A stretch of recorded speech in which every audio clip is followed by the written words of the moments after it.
వీక్షకులకు స్వాగతం, నమస్కారం.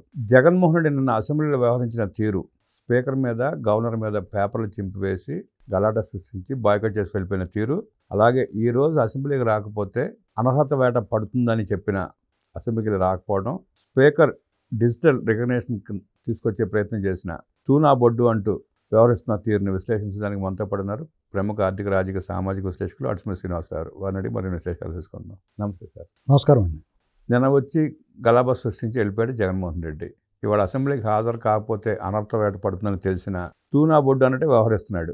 జగన్ రెడ్డి వ్యవహారాన్ని ఎట్లా చూస్తారు? అసెంబ్లీకి రాకపోతే అనర్హత వేట పడే అవకాశం ఉందా? ఇప్పుడు అది చాలా క్లియర్గా వాళ్ళు స్పష్టం చేశారు. స్పీకర్ గారు, డిప్యూటీ స్పీకర్ గారు ప్రియాంబుల్లో ఉంది. అది పార్లమెంట్లో ఇదివరకు ఒకసారి ఈ విషయంలో ఆటోమేటిక్గా అది ఖాళీ అయిపోద్ది, సీట్ని వేకెంట్ సీట్గా డిక్లేర్ చేస్తారు. అటువంటి పరిస్థితుల్లో జగన్మోహన్ రెడ్డి గారికి ఇది తెలియదు, చాలా ఎవరికి తెలియదు, ఇది పట్టించుకోరు తెలిసినా కానీ ఇది అబ్నార్మల్ కదా, కంటిన్యూస్గా ఎగ్గొట్టడం అనేటువంటిది అబ్నార్మల్. ఈ పాయింట్ రామకృష్ణరాజు గారు బయటికి తీసుకొచ్చిన తర్వాత అందరి దృష్టి దీని మీద పడింది. జగన్మోహన్ రెడ్డి ఆయన బృందం, ఆయన సహచర ఎమ్మెల్యేలు 10 మంది, ఈయనతో 11 మంది నిన్న గవర్నర్ గారు ప్రసంగానికి వచ్చారు. అది హాజరులోకి లెక్కలోకి రాదండి, నమోదు అవ్వదు. సరే, గవర్నర్ ప్రసంగం చెప్తారు సహజంగానే.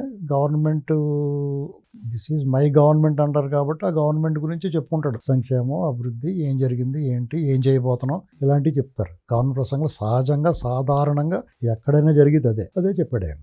నెక్స్ట్ జగన్మోహన్ రెడ్డి ఆ గవర్నర్ ప్రసంగమైన ఆశాంతం మౌనంగా జాగ్రత్తగా విని వెళ్లాల్సింది, వెళ్ళిపోయినా కానీ. అక్కడ ప్రత్యేక ప్రతిపక్ష హోదా కావాలి, న్యాయం కావాలి, ఏదో రకరకాల నినాదాలు చేసుకుంటా వాళ్ళు కాగితాలు చింపి గవర్నర్ గారిని, రాజ్యాంగబద్ధ పదవిలో ఉన్న గవర్నర్ గారిని అవమానించాడు. మనమే ఇది వరకు తెలంగాణ ఉద్యమ సమయంలో కానీ, తదనంతరం మన ఈ నరసింహన్ ఇలాంటి వాళ్ళు ఉన్నప్పుడు కానీ గవర్నర్ గారి పట్ల అమర్యాదకరంగా మాట్లాడితే మనమే విమర్శించాం, స్పీకర్ గారిని కానీ గవర్నర్ గారు. జగన్ రెడ్డి ముఖ్యమంత్రిగా ఉన్న 5 ఏళ్లలో కూడా గవర్నర్ ఎప్పుడు టీడీపీ కానీ మిగతా పార్టీలు కానీ ఇలా చేయలా, ఇలా వ్యవహరించలా.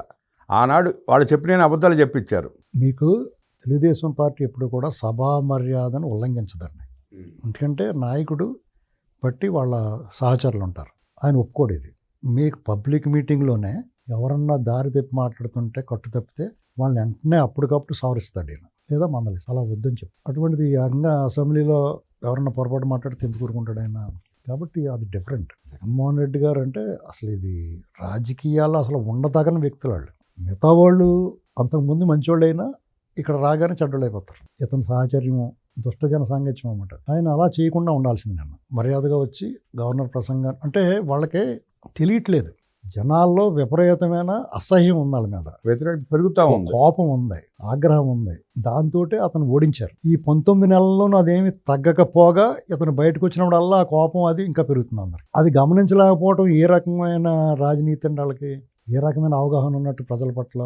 అంటే ఆయన ఉద్దేశం ఏంటి, మనం అలాగే పోయాం, తనతో పాటు మిగతాన్ని తీసుకుపోతాం, అనాల్సింది అనేద్దాం, మొండిగా పోతున్నాడు అతను. మొండివాడు రాజు కన్నా బలవంతుడు అనేటువంటి సామెత ఉంది, దాన్ని నిజం చేయాలనుకుంటున్నాడు. కానీ మొండివాడు ముడ్డి పగల కొడతారు, ఇప్పుడు ఏం ఊరుకోరు.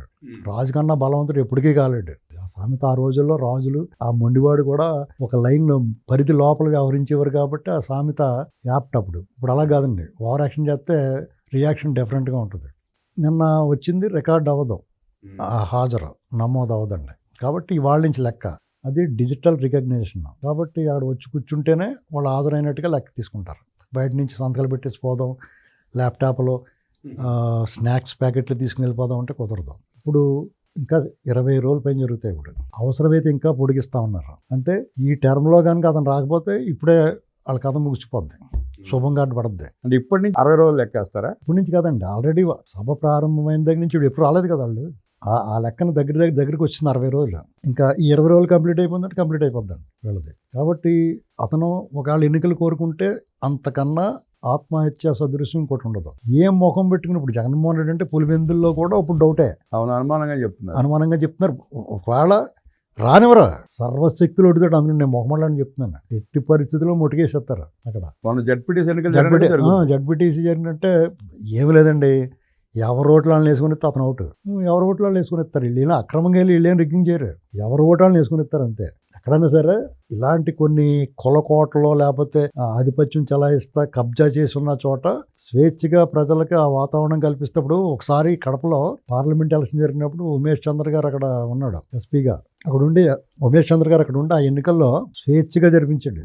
బూత్ ఆక్రమించుకోవడాలు, రిగ్గింగ్లు అన్నట్లు అరిగెట్టాడు. దెబ్బతోటి చావు తప్పి కన్నులు ఒట్టపోయినాయి ఆయనకి. 5-6 వేలకు వచ్చాడు. 5,000 లోపే లోపు వాళ్ళు తోపులు తురుములు అంటారు మీరు. ఏంటంటే అక్కడ 2 వర్గాలు ఉంటాయి. ప్రతి మండలంలోనూ గ్రామంలోనూ 2 వర్గాలు చేస్తారు. 2 వర్గాలకే వీళ్ళే అండగా ఉంటారు. వాళ్ళని కొట్టి చావమంటారు తప్ప వీళ్ళే ఎవరో ఒకళ్ళేపు ఉండరు. పార్టీలుగా ఉంటాయి. వాళ్ళ పార్టీలో 2 వర్గాలు ఉంటాయి మళ్ళీ. అర్థమైందండి. అలాగే ఇప్పుడు వరకు దాన్ని విభజించి పాలించు టైప్లో నడుపుకుంటూ వస్తున్నారు. ఇది సాగనెవరు. ఇంకా బీటెక్ రవి గారు చాలా గట్టిగా ఉన్నాడు. ఒకవేళ ఇతను డిస్క్వాలిఫై అయిపోయి ఎలక్షన్ అయితే బీటెక్ రవిని ఎమ్మెల్యేగా చూస్తాం పులివెందుల నుంచి. డిస్క్వాలిఫై అయితే మళ్ళీ ఎలక్షన్ పోటీ చేసే అవకాశం ఉంటుందంటారా? మళ్ళీ చేసుకోవచ్చు, ఏముంది. అయితే అతని నైతికత ప్రశ్నార్థంగా ఉంది.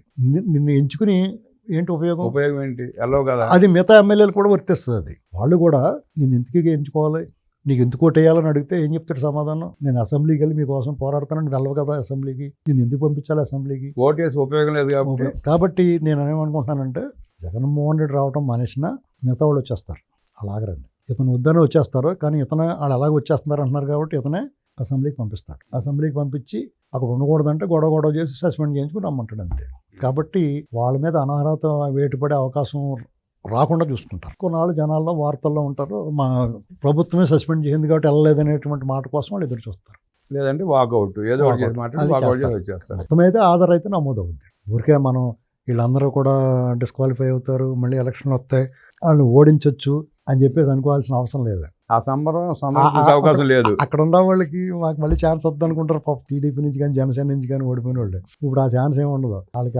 ఆశ పుట్టిస్తున్నాడు కానీ జగన్ వాళ్ళకి ఆశపడాల్సిన అవసరం ఉండదు. వాళ్ళందరూ వచ్చేస్తారు. నిజంగా కానీ వాళ్ళందరికీ డిస్క్వాలిఫై అయిపోయి 11 మంది పోటీ చేస్తే 3-4 కానీ కురా ఉన్నాయి. ఆ 3-4 కూడా కష్టమే అంటున్నారు. లేదు 3-4 ఏదో రకంగా పెద్దిరెడ్డి లాంటి వాళ్ళు ఏదో ఒకటి చేశాను.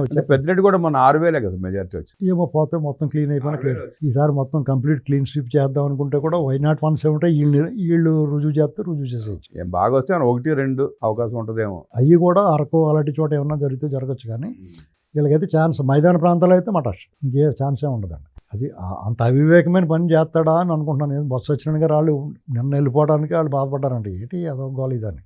ఈ వాకౌట్ చేయడం అది కరెక్ట్గా లేదు. వాళ్ళలో వాళ్ళు మాట్లాడుకుంటారు కదండి. ఇప్పుడు మరీ అంత అజ్ఞానంగా ఎందుకుంటారో, అవివేకంగా అజ్ఞానంగా వ్యవహరించిన కొన్ని విషయాల్లో వాళ్ళు ఇది కరెక్ట్ కాదు, ఇలా వ్యవహరించకూడదని అనుకుంటారు. నిన్న గవర్నర్ ప్రసంగానికి ఆటంకం కలిగించకుండా ఇవాళ వచ్చి మాట్లాడితే ఒక పద్ధతిగా ఉండేది. ఏం లేదండి, ఎవరైనా అడిగేది ఏంటంటే నీకేంటి రోగం, ప్రతిపక్ష హోదా నీకు ఎందుకు ఇవ్వాలి? ప్రజలు ఇవ్వనప్పుడు అతను కొంతమందిని చూసి మంచోడైనా చెడ్డోడైనా నీకు నచ్చినా నచ్చకపోయినా కొంతమంది నుంచి నేర్చుకోవాలి.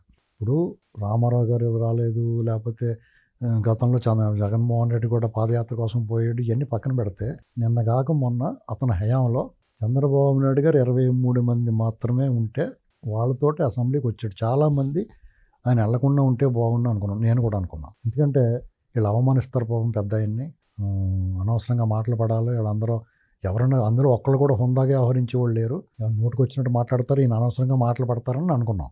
వాళ్ళు మన అంచనాలకు ఏమాత్రం తగ్గకుండా వాళ్ళు అలాగే వ్యవహరించారు. చంద్రబాబు నాయుడు గారు మాత్రం మన అంచనాలను మించి నిలదొక్కున్నాడు. ఆయన అందులో 4 మళ్ళీ వాళ్ళ పార్టీ మారారు. ఈ పార్టీ మారిన సందర్భంగా జగన్మోహన్ రెడ్డి గారు ఒక మాట అన్నాడు, మిగతా వాళ్ళని కూడా నేను గేట్లు ఎత్తి లాగేస్తే నీకు ఆ ప్రతిపక్ష హోదా కూడా ఉండదన్నాడు. మరి నువ్వు సిగ్గు లేకుండా ఇవాళ ఎలాగ అడుగుతున్నావు నువ్వు? అవునా కదండి. అసెంబ్లీలో ప్రశ్నలు సంధించడానికి ప్రతిపక్ష హోదాతో పనే ఉందండి. ప్రతిపక్ష స్థానంలో నువ్వు ఉన్నావు, స్థానం ఇచ్చినా ఇవ్వకపోయినా నువ్వు మాట్లాడొచ్చు, అడిగే అవకాశం ఉంది, మాట్లాడే అవకాశం ఎంతసేపైనా మాట్లాడొచ్చు. ప్రజా సమస్యల మీద 10 గంటలు మాట్లాడినా వాళ్ళు ఏం అబ్జెక్ట్ చేయలేరు కదా. ఇప్పుడైనా ఒకసారి మొత్తం అందరినీ సస్పెండ్ చేశారు. చంద్రబాబు నాయుడు గారు ఒక్కడే నిలబడి సమాధానం చెప్పాడు వాళ్ళందరికీ. ఆయన మీరు 151 మంది ఒకేసారి రండి అన్నాడు, అందరికీ సమాధానం చెప్తాన్నాడు. ఆయన ఏం జడవలేదే. పైగా వాళ్ళు బోళం వెక్కిరించారు, నీకు వైద్యం అవసరం అన్నారు, లేకపోతే వాళ్ళ కుటుంబాన్ని తీసుకొచ్చారు, వాళ్ళ భార్యని. అంటే హేళన చేస్తే అక్కడి నుంచి వెళ్ళిపోతాడని చెప్పి హేళన చేశారు. చంద్రబాబు నాయుడు గారి మిస్సెస్ని కూడా, భువనేశ్వరి గారిని కూడా చాలా దారుణంగా మాట్లాడారు. అన్ని విధాలా చంద్రబాబు నాయుడు గారిని అంత డిమారలైజ్ చేయాలో అంత చేశారు. ఇక్కడ తగ్గలేదని ఆయన బాధపడ్డాడు. వాళ్ళ మిస్సెస్ గురించి మాట్లాడినప్పుడు బయటకు వచ్చి అది తలుచుకుని బాధపడ్డాడు తప్ప ఎప్పుడు బ్రేక్ అవునాడు. వాళ్ళు కూడా ఆయన ఏం చేశాడు, వాళ్ళంగా జాలిగా చూశాడు ఆయన ఇష్టం మాట్లాడుతుంటే. మీ బతుకు ఏమైపోద్దో రేపొద్దని అన్నట్టుగా ప్రజలు చూస్తున్నారో ఆయన ప్రజల మీద నమ్మకం పెట్టుకున్నాడండి. ప్రజలు చూస్తూ ఉన్నారో వాళ్ళే న్యాయం చేస్తారనుకుంటే ఖచ్చితంగా న్యాయం చేస్తారు. న్యాయం చేశారు. ఆయన నమ్మకం ఒమ్ము కాలేదు. ప్రజల మీద ఆయన పూర్తి నమ్మకం పెట్టుకున్నాడు.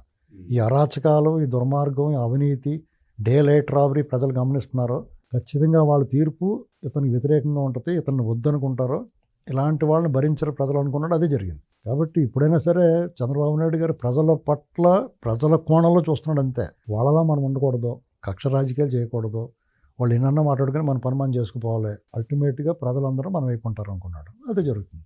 జగన్మోహన్ రెడ్డి అసెంబ్లీకి హాజరవుతాడు తప్ప ఉప ఎన్నికలకు వెళ్ళే అవకాశం లేదని, ఉప ఎన్నికలకు వెళ్తే ఒక్క సీటు కూడా గెలిచే అవకాశం లేదంటూ విశ్లేషించిన అర్చుమిల్ గారికి ధన్యవాదాలు తెలియజేస్తూ నమస్కారం.